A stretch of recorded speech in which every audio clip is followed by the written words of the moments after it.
And welcome to another Star Trek Starship collection here. We have issue 26.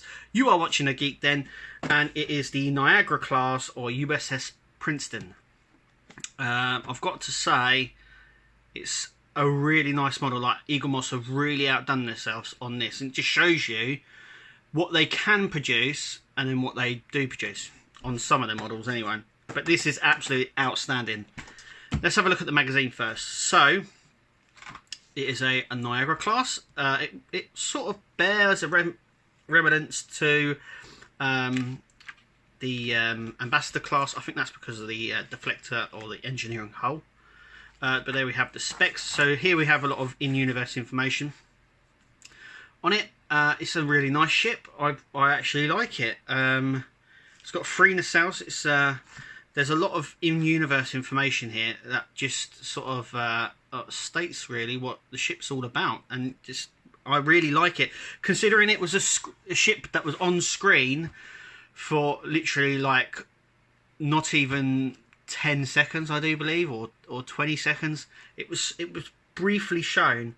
Yeah, the model makers went for a great deal, but so have Eagle Moss here. Have really dug into this and have really produced something that is just really, really good and really nice. I just can't say enough about it. Obviously you'll notice that the saucer section looks a little bit like the Freedom class, because it is.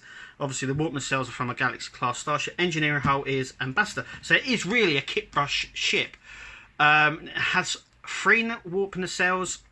This really does go into depth on what it's got 3, and the third one is sort of like a backup. It means it can travel faster for longer and everything like that. It's a really nice one. Then we come on to actually the model. So they never actually built a scale model and then destroyed it. They just built a destroyed sort of version, if you know what I mean. They didn't actually build a proper established version. They didn't build it like this. They actually built it from scratch like this, so already damaged. So this sort of just goes in, and then we have Iron, who obviously on Next Generation. I think he's more in. I think he's more not with Next Gen, but I think he's more into the Deep Space Nine side of things, because I think he was more more instrumental with Deep Space Nine. But this sort of goes through the challenges they had on season 3, and it's a really nice in-depth one. You know, everyone says that it was such a good Star Trek turned around in season 3. It was such a good series. He actually goes in depth and say it was actually manic behind the scenes, and they're quite they just basically go along and they say they're quite surprised that it lasted. They weren't expecting it to last past season 3. They thought it was going to be more like TOS, but you know, it established itself, and they all stayed on. So this is just a sort of in-depth information and sort of behind the scenes. Then we've got the EMOG ship, Starship, is it? Anyway, it's from TOS. It's a really unique design. I actually kind of liking that design now. And then we've got the trivia here on how the Borg ship was created, and the Borg. I'm hoping that we get a Borg ship in the main collection, a cube. Though we got one as a free gift, I'm still hopeful that we get one actually in there. So we've got a nice little top view here. So let's open her up and take a closer look. Here is the Princeton out of the packaging, the Niagara class ship, and it sits really well on the stand. I mean, there we go, my little shake test. Yeah, it looks really nice. It's got a really nice profile just there. It sits well with the other Wolf 359 ships. Now this is the last one for the Wolf 359 series that we've been collecting. This is the last one.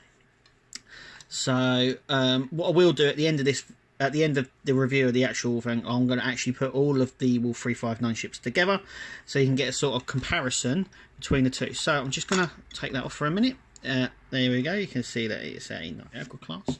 So let's start from the underneath. So we have obviously the warp nacelles from a Galaxy class starship, so similar to the ones on Enterprise D. Now the underside is it's plain. I mean, there's awful lot going around here, but there is actually no window misalignment. It's great. they've not put the little notches in, so they can't muck up, which is what I can't understand. They can't do this originally anyway, why they put the little notches in and then paint next to them. So anyway, concentrating on the downside, I love the way that they've actually detailed the neck here grey. Sometimes they would have left that out. They've even coloured in the impulse engine, another thing they tend to leave out. There is some detail in it. I mean, some of the detail on this, hang on, I'm just going to see if I can... I mean, you can actually just about make out the registry number and United Federation of Planets. Very, very, very, very, very small. With the camera here, it doesn't pick up very well, but you can actually see it if you're that close. At the back, we've got obviously the shuttle bay. There is another shuttle bay here, I do believe. It's detailed in the book. And... It looks really nice from the back end. Like I said, they've actually coloured in the impulse engine, which is something they normally leave out. Considering this ship was only ever designed smashed up, Eagle Moss have done a fantastic job in recreating it. I mean, it's just...